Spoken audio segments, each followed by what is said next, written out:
Hola, bienvenidos a este video que hemos producido en Unánimes con el propósito de dar una información básica y preliminar sobre qué es lo que nos ha pasado a nosotros cuando venimos a entregarnos a nuestro Señor Jesucristo, cómo es que eso ocurrió y qué es lo que sigue.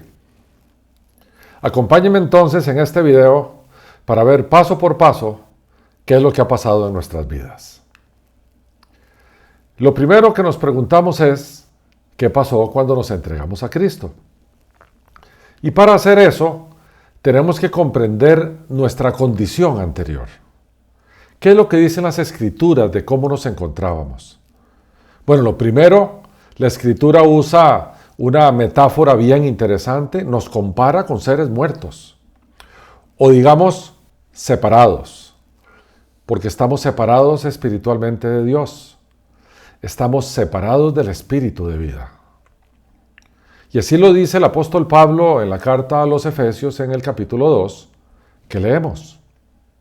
Estabais muertos en vuestros delitos y pecados, en los cuales anduvisteis en otro tiempo, siguiendo la corriente de este mundo, conforme al príncipe de la potestad del aire, el espíritu que ahora opera en los hijos de desobediencia, entre los cuales también todos nosotros vivimos en otro tiempo, en los deseos de nuestra carne, haciendo la voluntad de la carne y de los pensamientos, y éramos por naturaleza hijos de ira, lo mismo que los demás. Estábamos muertos porque los tres enemigos del hombre, llámese el mundo, Lucifer o Satanás y nosotros mismos, nuestra propia carne, conspiraban contra nosotros. Y al estar en esa condición, estábamos ausentes de nuestra vida espiritual. Lo otro que también usa la Biblia es que vivíamos en tinieblas, porque habitamos y vivíamos en un mundo caído. Y así lo explica en el Evangelio de Juan, capítulo 3, versículos 19 y 20, nuestro Señor. Y dice, y esta es la condenación, que la luz vino al mundo y los hombres amaron más las tinieblas que la luz, porque sus obras eran malas. Porque todo aquel que hace lo malo, aborrece la luz y no viene a la luz, para que sus obras no sean reprendidas.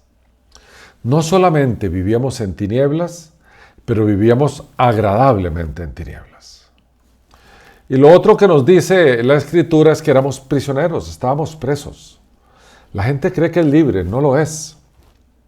El Señor en el Evangelio de Juan, en el capítulo 8, nos dice, Jesús le respondió, de cierto os digo, que todo aquel que hace pecado, esclavo es del pecado.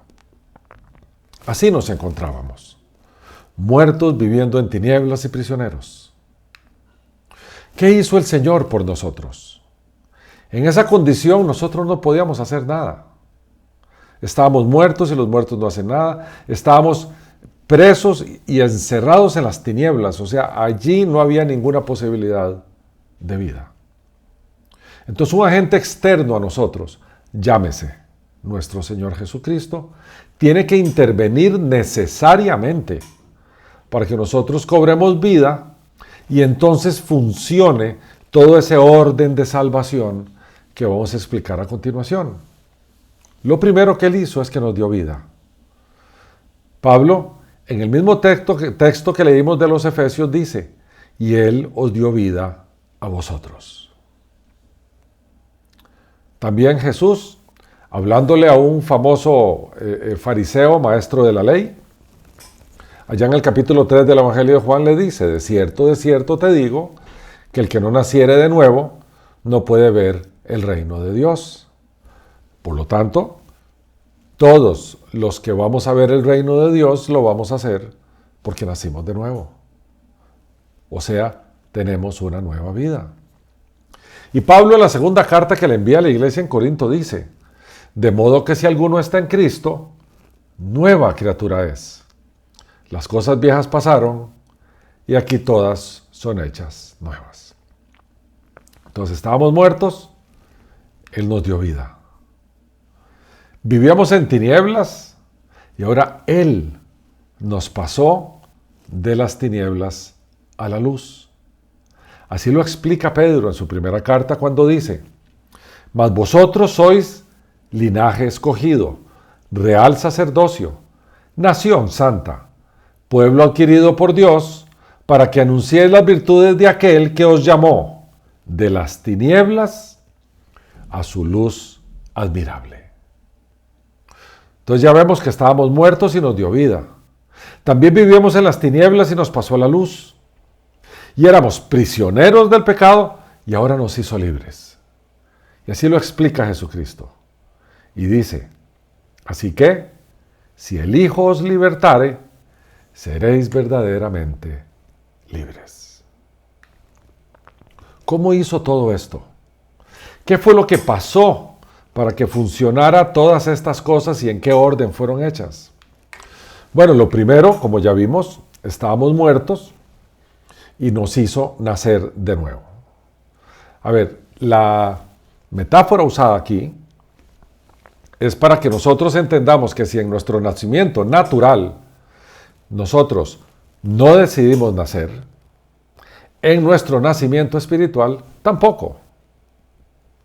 Quien nos hace nacer de nuevo, quien nos hace que estando en nuestra condición de muertos, cobremos vida a una nueva vida, es el Espíritu Santo de Dios, que toca nuestro espíritu muerto y como es el espíritu de vida, nos da vida.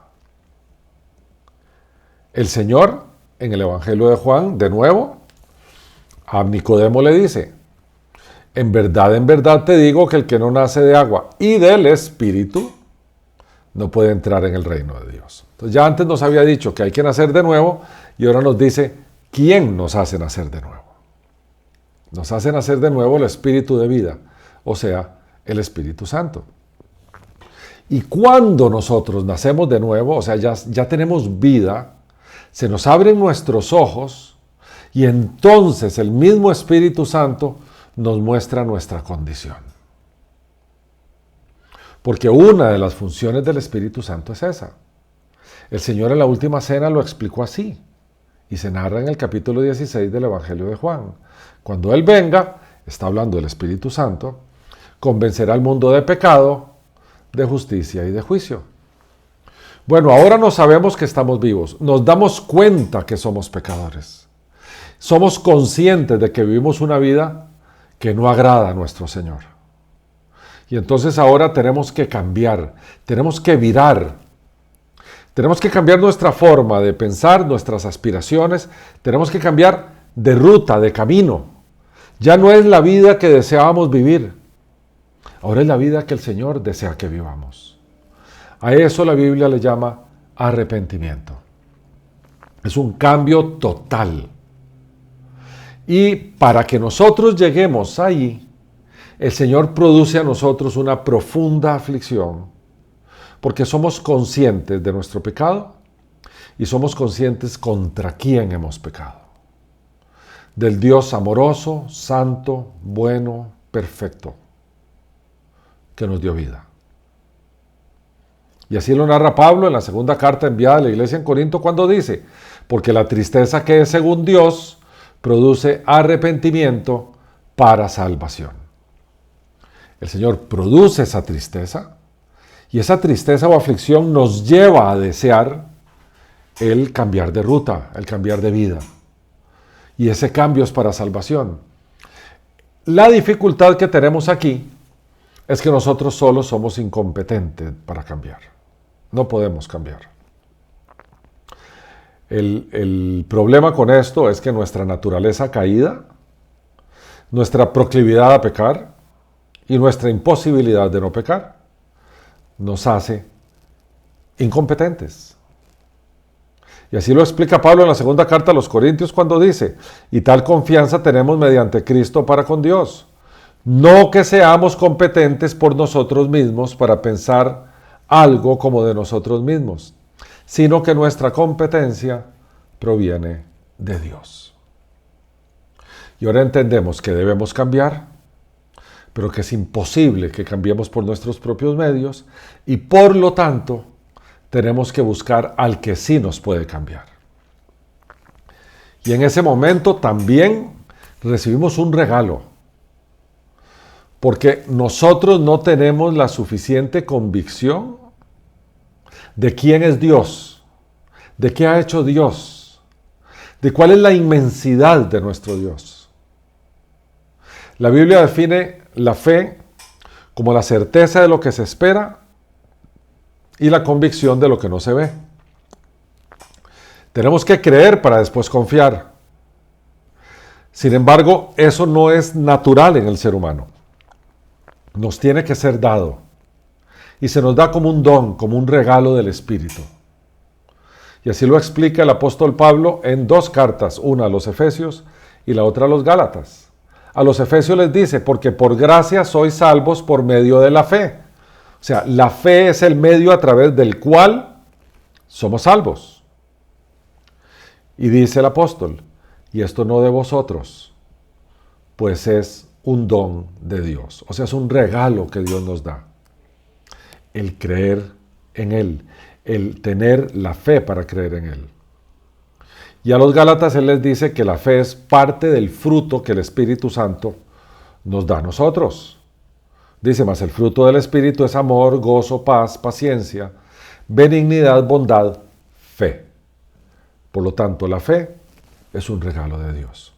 Y ahora sí, si estamos conscientes de que somos incompetentes, pero de repente ahora tenemos ese regalo de Dios que se llama la fe, el Señor comisiona a su iglesia para que nos presente al Señor de la fe, para que nos hable de que Dios se hizo hombre en la persona de Jesucristo y murió en esa cruz para pagar el precio de nuestra libertad, para a través de su muerte pasarnos de las tinieblas a la luz, para a través de su muerte sacarnos de ese estado en que nos encontrábamos, para atribuirse nuestro pecado, eso con el fin de que nosotros no recibamos el castigo eterno que correspondía a nuestro pecado, sino que Él recibe nuestro castigo en nuestro lugar y al mismo tiempo Él nos proporciona su santidad, nos imputa su santidad. Entonces, la iglesia ahora se presenta en una cita celestial, llamémosle así, una cita concertada por la voluntad de Dios, cuando ya uno, el que está listo para escuchar el Evangelio, porque ahora nació de nuevo, ahora es consciente de su pecado, ahora tiene la tristeza profunda de la ofensa a Dios y quiere arrepentirse y cambiar de vida. Ahora es consciente de su incompetencia para cambiar de vida y ahora ha recibido el don de la fe para creer. Entonces, escucha en esa cita providencial el Evangelio del Señor Jesucristo. Pablo lo dice así en 1 Corintios 2:2, pues me propuse no saber entre vosotros cosa alguna, sino a Jesucristo, quien es Dios, Jesús el Cristo, Jesús el enviado, Jesús el Mesías, eso quiere decir la palabra Cristo, y a este crucificado. O sea, ¿quién es Cristo y qué hizo Cristo? Y ese mandato lo vemos en el libro de los Hechos de los Apóstoles, al puro principio del libro, cuando Jesús les dice a sus discípulos, recibiréis poder cuando haya venido sobre vosotros el Espíritu Santo, y me seréis testigos en Jerusalén, Judea, en Samaria y hasta lo último de la tierra. Ser testigo es eso, es decir lo que yo vi, es decir lo que yo sé, es testificar delante de otro esas cosas. Entonces ahora tenemos a la iglesia predicando a Cristo, siendo testigo, mostrando quién es Cristo y qué hizo Cristo. A aquella persona que recibió el don de la fe, era consciente de su incompetencia, tiene la tristeza que es de Dios que produce arrepentimiento, es consciente de su pecado y fue traída a la vida otra vez para que todo esto pasara. Y ahora sí, ¿qué sigue? Bueno, el acto de creer, el acto de entregarse. En el momento que esta persona, llámese, esta persona ha sido llamada por el Señor, se le ha dado el don de la fe para creer y se le ha dado todo esto y se le ha predicado el Evangelio, la persona hace una entrega absoluta al señorío de Jesucristo. La Biblia le dice, confiesa a Jesús como su Señor, o sea, como su amo, como el Ser Supremo. Y al confesarlo como Señor, está entregándose. Está negándose a sí mismo en favor de Cristo. Así lo explica Pablo en su carta enviada a la iglesia en Roma, que dice que si confesares con tu boca que Jesús es el Señor y creyeres en tu corazón que Dios le levantó de los muertos, serás salvo. La importancia aquí es, Jesús mismo dijo que la señal, la única señal que le daba a él como el Hijo de Dios, es que iba a resucitar de entre los muertos. Entonces, si nosotros creemos que Jesús resucitó de entre los muertos, lo que estamos creyendo es que el que murió en esa cruz es Dios hecho hombre. Y por lo tanto lo confesamos como nuestro Señor. O sea, en una profesión de fe íntima, reflexiva, comprendemos el señorío de Jesucristo en nuestra vida y nos sometemos a Él. Eso es confesarle como Señor. Y entonces, en ese momento, nuestro pecado es absorbido por la cruz de Cristo, Él se imputa nuestro pecado y Él nos imputa su santidad. Así lo explica el apóstol Pedro en su segunda carta, que dice, hablando de Cristo, quien llevó él mismo nuestros pecados en su cuerpo sobre el madero, para que nosotros, estando muertos a los pecados, vivamos a la justicia, y por cuya herida fuisteis sanados. Es así como Cristo se imputa, se acredita nuestro pecado, y nos deja a nosotros sin pecado. Pero no solo eso. Además, para que el Espíritu Santo pueda habitar en nosotros, su santidad debe ser imputada, acreditada a nosotros también, porque el Espíritu Santo, santo es un espíritu puro. Y nosotros vamos a seguir en nuestra vida, mientras estamos aquí en la tierra, siendo unas nuevas criaturas por una parte, pero en adición con nuestro cuerpo caído, nuestra naturaleza que está allí, que nos es proclive a pecar, y de hecho pecamos, aun cuando ya hemos nacido de nuevo. Entonces, si ese pecado estuviera en nosotros, el Espíritu Santo no puede habitar en nosotros. Entonces, no solamente Jesús se acredita nuestro pecado, sino que además nos reviste de Él, nos imputa su santidad. Pablo a la iglesia en Galacia se lo dice así, pues todos sois hijos de Dios por la fe en Cristo Jesús. Esa fe que acabamos de ver que es un don de Dios. Porque todos los que habéis sido bautizados en Cristo, de Cristo estáis revestidos. Entonces, al estar revestidos de Cristo, recibimos en nuestra vida al Espíritu Santo. Si el Espíritu Santo pasa a habitar en nosotros, porque estamos limpios. Cristo absorbe nuestro pecado y nos traslada su santidad. Y entonces, ahora sí, Jesús se lo explica a sus discípulos en la última cena de la siguiente manera. Y les dice, y yo rogaré al Padre y os dará otro consolador, este es el Espíritu Santo, para que esté con vosotros para siempre. Para siempre.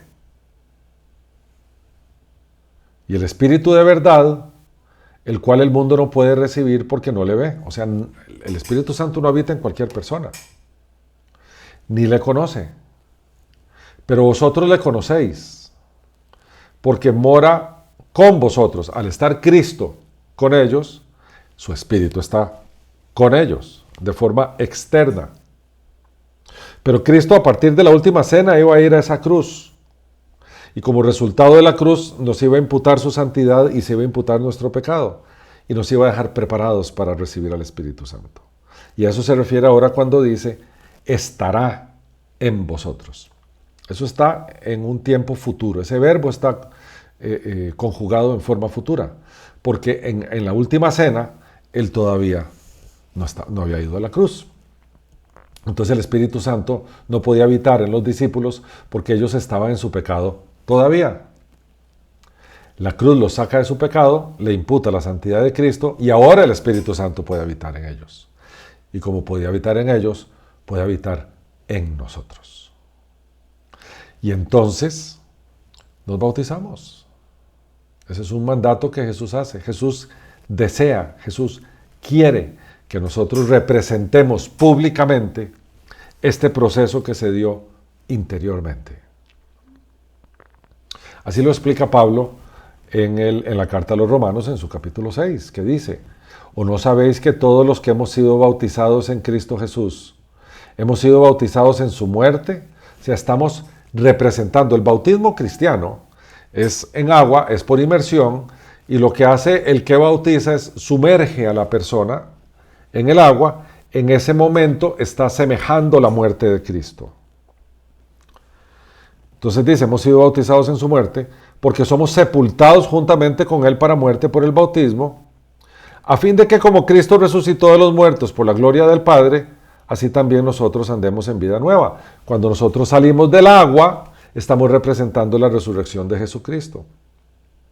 Al mismo tiempo, cuando entramos al agua, estamos representando nuestra muerte, y cuando salimos del agua, estamos representando nuestra nueva vida, nuestra resurrección, nuestra nueva vida. Ahora, el bautismo en la iglesia del primer siglo, y todavía más o menos a mitad del segundo siglo, la profesión de fe que hablábamos antes, si confiesas con tu boca que Jesús es Señor, se hacía en el momento del bautismo. Entonces este era un solo acto. Unánimes practica esto. Aquí lo estamos presentando como dos eventos separados, pero en la iglesia apostólica, o sea, la iglesia del primer siglo, era un solo evento. Se confesaba a Cristo como Señor y en ese mismo momento eras bautizado. Entonces, en el caso que nos ocupa de alguien que está viendo hoy este video, no ha sido bautizado y ya confesó a Cristo como Señor, debe ir a bautizarse. Y si ahora lo que tiene es una conciencia de pecado, un deseo de arrepentimiento, y la iglesia le predicó a Cristo, bautícese y confiese a Cristo como Señor. ¿Y ahora qué sigue? ¿Qué pasa? Bueno, ahora toca obedecerle a ese Señor al cual nos entregamos. Porque vivir bajo la ética bíblica es obedecer los mandamientos de Jesucristo. Jesús se lo dijo a los apóstoles en la última cena: si me amáis, guardad mis mandamientos. O sea, a Jesús se le obedece no porque se le teme, sino porque se le ama. Entonces la obediencia es una muestra del amor que le tenemos al Señor que entregó su vida por nosotros. No se vale hacer una profesión de fe estrictamente exterior, llamémosle así, decirle, confesarlo como Señor, pero sin tener ninguna reflexión y una entrega interior consciente y racional, sino solamente hacerlo como un requisito. Ahora le voy a decir Señor y con eso es más que suficiente. Así no pasa. Al final del Sermón del Monte, capítulo 7 del Evangelio de Mateo, Jesús dice: no todo el que me dice Señor, Señor, entrará en el reino de los cielos, sino el que hace la voluntad de mi Padre que está en los cielos. En otras palabras, lo que el Señor está diciendo es: si usted me confesó como Señor, la prueba de que usted lo hizo de forma reflexiva es una vida en obediencia. Así que no, al final de los tiempos, o cuando uno parta para el Señor, uno no va a llegar a reclamar, te dije Señor, Señor, y entonces sos salvo. El Señor lo que va a decir es: déjame tu vida, ver tu vida después de que me confesaste como Señor. Porque eso es lo que muestra que eras salvo, que viviste una vida en obediencia a mí. Entonces, el decir Señor, Señor, de forma superficial, no salva a nadie. El a partir de un momento emocional en una campaña evangelística de alguna iglesia o algo así, uno levanta su mano, guiado por las emociones del momento, pero reflexivamente en realidad no hubo una entrega total y absoluta al Señor llamado Jesucristo, eso no salva a nadie. Cuando le preguntaron al Señor qué debo hacer para seguirte, Él dijo, el que quiere venir en pos de mí, niéguese a sí mismo, tome su cruz y sígame. O sea, hay que morir para Él, pero hay que negarse en favor de Él. Eso quiere decir vivir la vida que vivían los esclavos con sus amos. Hacer la voluntad del amo, no la nuestra. Y ahí se terminaron sueños, aspiraciones, deseos, y ahora deseamos lo que Cristo desea. Y vivimos día a día tomados de la mano del buen pastor. Porque ahora le servimos a Él. La voluntad que importa es la de Él, no la nuestra. Esa es la vida nueva. El creyente vive para hacer la voluntad de Dios y no la suya. Y entonces, ahora sí, en esta nueva vida, ¿cómo saber cuál es la voluntad de Dios? ¿Cuáles son sus mandatos? ¿Qué requiere de mí? Bueno, tenemos que crecer en conocimiento de Dios. Tenemos que crecer en entender quién es ese Cristo con mayor profundidad.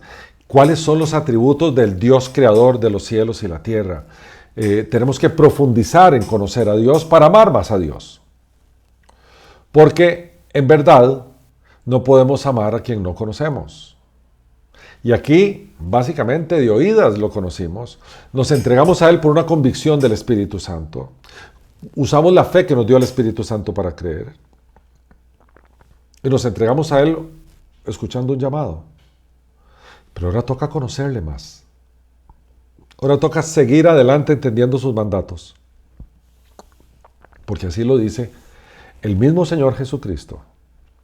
Cuando ya estaba resucitado, en un monte en Galilea, le dice a sus discípulos, por tanto, id y haced discípulos a todas las naciones. Y uno podría preguntar, ¿y cómo se hacen discípulos, Señor? Bautizándolos en el nombre del Padre, del Hijo y del Espíritu Santo, y enseñándoles que guarden todas las cosas que os he mandado. De eso se trata. Ahora ya nos bautizamos, pero ahora tenemos que aprender las cosas que Él nos ha mandado. Por eso tenemos que crecer en conocimiento. Tenemos que congregarnos en su iglesia donde aprendemos y crecemos en conocimiento. Y el mismo mandato nos lo da Pedro en su segunda carta que dice, antes bien, creced en la gracia y el conocimiento de nuestro Señor y Salvador Jesucristo. ¿Dónde encontramos ese conocimiento? ¿Dónde sabemos cuáles son esas cosas que nos ha mandado? En su palabra. Él la dejó allí. Él la inspiró precisamente para que sea nuestra fuente de información revelada por Dios. Entonces, además, cuando ya entramos en ese proceso, ese proceso de santidad progresiva, vamos avanzando en nuestra vida cristiana, lo que estamos haciendo es crecer para parecernos a nuestro Señor Jesucristo. Ese es el propósito. Claro, eso no lo hacemos nosotros solos. El Espíritu Santo habita en nosotros y nos va llevando para allá. Pero a ver, Él es nuestro Señor, Él es nuestro mentor, Él es nuestro Salvador. A Él seguimos. Él es Señor, nosotros discípulos. Los discípulos son los que aprenden del Señor para ser como Él. A ver, en las épocas bíblicas, un discípulo de un carpintero aprendía del carpintero las habilidades del carpintero para ser como el carpintero. Bueno, un discípulo de nuestro Señor Jesucristo conoce a nuestro Señor Jesucristo, aprende de Él para ser como Él. Porque ese es nuestro llamado. En ese texto maravilloso que Pablo escribe a los romanos, a la iglesia en Roma, en el capítulo 8 dice, porque a los que antes conoció, también los predestinó. ¿Para qué? Para que fuesen hechos conformes a la imagen de su Hijo. Y Pedro dice, pues para esto fuisteis llamados, porque también Cristo padeció por nosotros, dejándonos ejemplo para que sigáis sus pisadas. O sea, nuestro propósito de aprender, adquirir conocimiento, es parecernos más a Cristo. Y una vez que estamos ahí, servimos a Cristo, porque somos sus esclavos. Él es nuestro amo, Él es nuestro Señor. Y por tanto, como miembros de su iglesia, servimos a Cristo. En todo de lo que Él nos mandó. Entendemos que hay diferentes funciones dentro de la iglesia. Hay algunas que se encargan de aliviar el dolor de gente que está en dificultades, sea creyente o no. Y esa es un ministerio, es una forma de servir. Hay otra que se sirve dentro de la iglesia misma enseñando, hay otra que se sirve en la iglesia misma administrando, ayudando, moviendo, alistando los lugares, haciendo las cenas, haciendo lo que fuere. Pero todo creyente sirve de una forma o de otra. Y Pablo así se lo dice a los cristianos que se congregaban en la iglesia en Éfeso. Les dice, él mismo constituyó, ahora está hablando de algunos ministerios de la iglesia, a unos apóstoles, a otros profetas, a otros evangelistas y a otros pastores y maestros. ¿Para qué los constituyó Pablo? A fin de perfeccionar a los santos, o sea, a todos los que hemos sido apartados para Cristo, esa es la palabra santo, que somos los miembros de la iglesia, todos los miembros de la iglesia nos pueden llamar santos. A todos nosotros nos preparan, nos perfeccionan, ¿con qué propósito? Para la obra del ministerio, para la edificación del cuerpo de Cristo.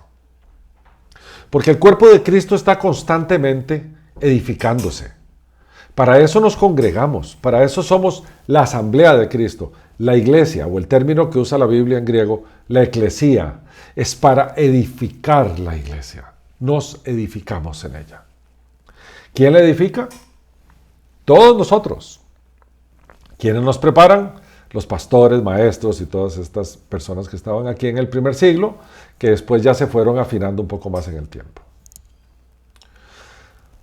Ahora sí, entendiendo todo esto, sabemos que ya estamos ahí, crecemos en el conocimiento de Dios, nos congregamos en su iglesia y nos preparamos todos para servir. Y esa, mis queridos hermanos y amigos, es nuestro llamado. Así fue como nuestro Señor nos trajo a Él, nos hizo nacer de nuevo, nos hizo conscientes de nuestro pecado, nos hizo entender que somos incompetentes para cambiar, aunque nos dio esa tristeza que nos dice yo necesito cambiar. El Espíritu Santo nos dio esa nueva vida, la iglesia nos predica quién es Cristo y qué hizo Cristo, nosotros nos entregamos a Él como Señor y nos comprometemos a vivir la vida que Él le gusta, que Él le agrada. Y nos bautizamos representando en ese acto del bautismo lo que Él hizo por nosotros al morir y resucitar y al mismo tiempo lo que ocurre en nosotros al morir a la antigua vida y resucitar a una nueva. Nos congregamos para estar con los otros hermanos por los cuales Cristo también murió. Porque somos agentes de ayuda, nos exhortamos, nos consolamos, nos ayudamos, somos familia y además servimos. Y servimos en lo que el Señor nos llame a servir, en lo que el Señor nos ha equipado a servir. Y ese es, mis queridos hermanos y amigos, el proceso a través del cual llegamos a Cristo y vivimos en Cristo. A ustedes mil gracias por su atención y que Dios los bendiga.